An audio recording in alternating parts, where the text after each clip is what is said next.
Have you ever wondered if your dog understands your love the same way you do? Most of us never question it.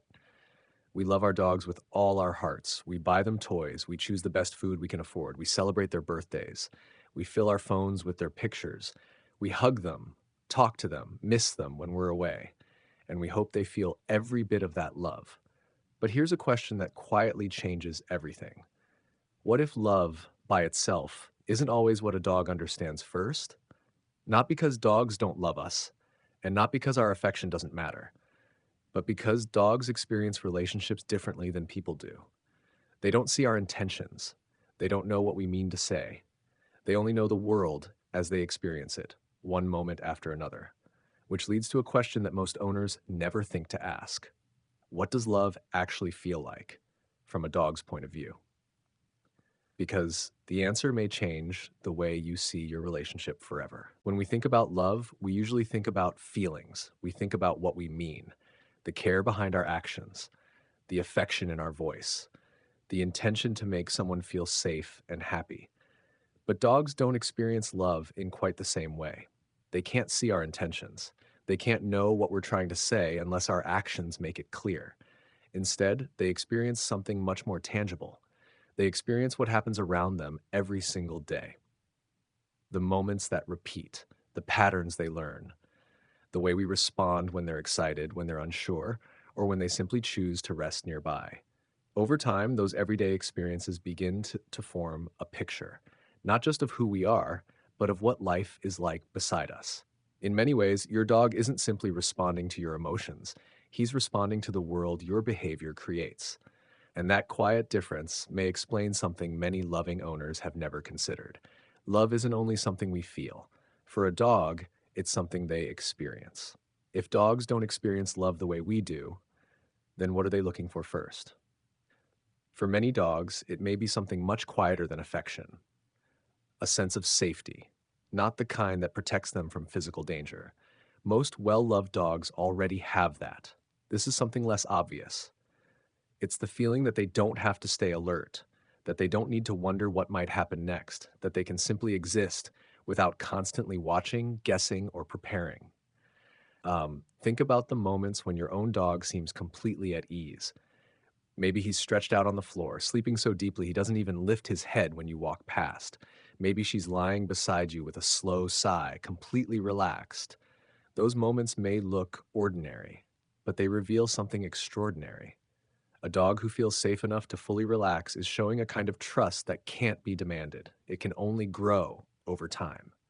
And perhaps that's where every truly close relationship begins, not with excitement, not with constant attention, but with the quiet feeling, I'm safe here. If a dog feels that safe, what helps create that feeling in the first place? Very often, it's something so ordinary that we barely notice it. Predictability. Dogs pay attention to patterns far more than most people realize.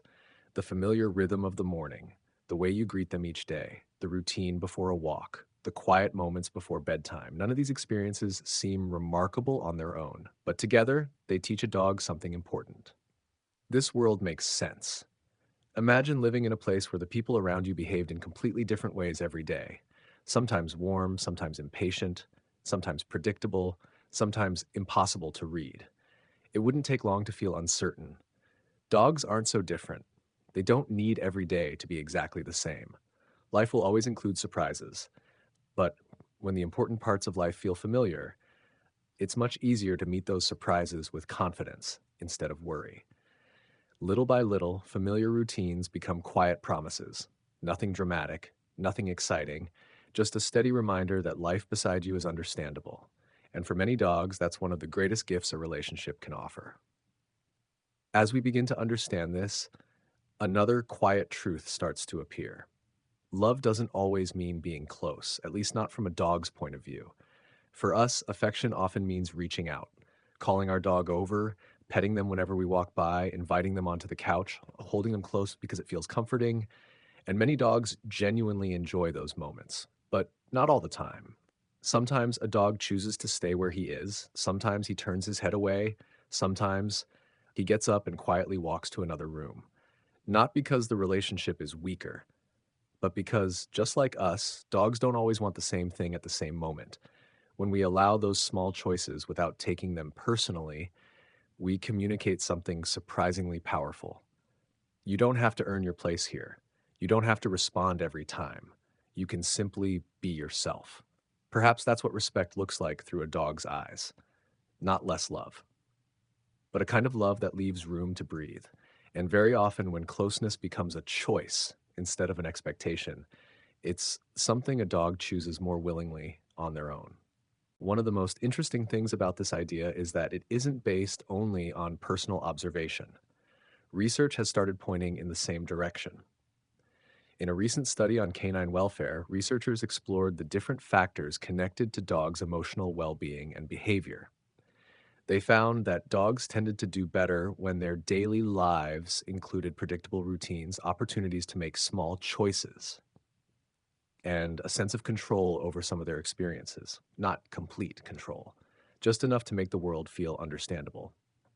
The researchers weren't trying to define love, but their findings help explain something many experienced dog owners have quietly noticed for years. A dog doesn't become confident because life is exciting.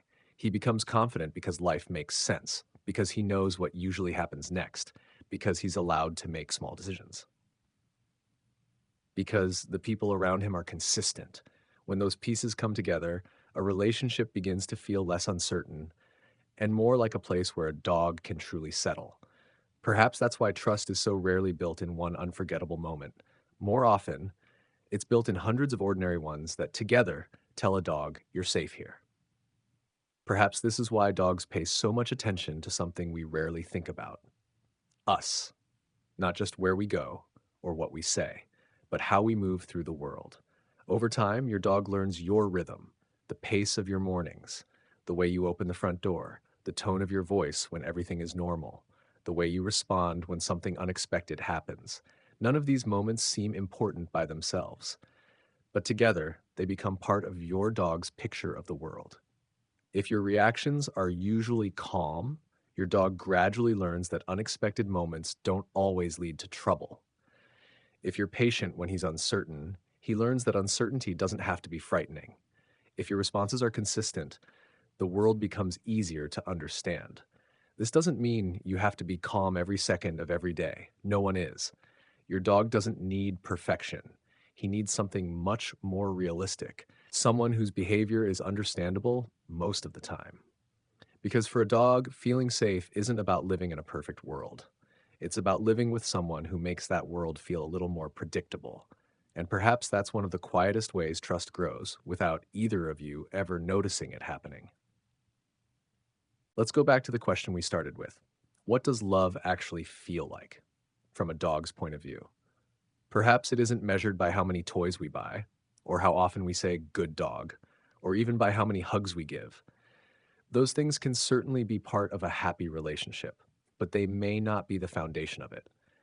Perhaps dogs experience love in quieter ways, in the feeling that home is a place where they can truly relax, in knowing what tomorrow will probably look like, in being understood when they need space, in having small choices that help them feel confident, in living beside someone whose presence makes the world feel calmer, not more confusing. When you look at it that way, love becomes something much bigger than affection. It becomes the life you create together. And maybe that's why the strongest relationships between people and dogs often don't look extraordinary at all. They look peaceful, comfortable, uncomplicated, built one ordinary day at a time. So perhaps the greatest gift we can give our dogs isn't simply loving them. It's creating a world where they can feel that love every single day. And sometimes the most meaningful acts of love are the ones so quiet that only your dog ever notices them.